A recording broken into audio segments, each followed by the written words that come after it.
So guys, good evening. Mali.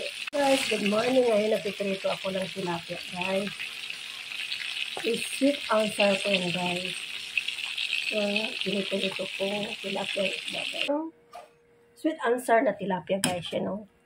Yung aking ingredients, luya, sibuyas, saka carrots, saka bell pepper na red. Yan, guys.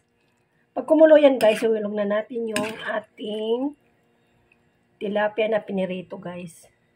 Yung aking tilapia ang pirito, guys. Ito na yun, oh. Ito na yung aking tilapia, guys, na pinirito. Yan, 3 na malaki, guys. Yan. Ito na, guys, yung ulam natin. Maluluto na siya. Tilapia, guys.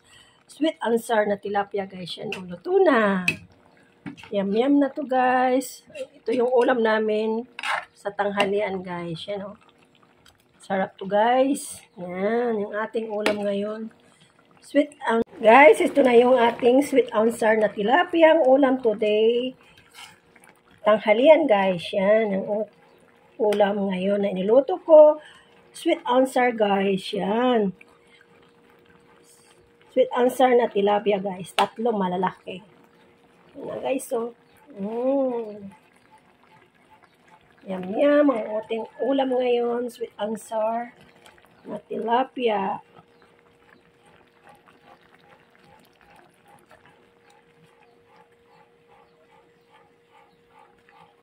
Yan, guys, yung finished product natin na sweet and sour na tilapia, guys. Yan, oh.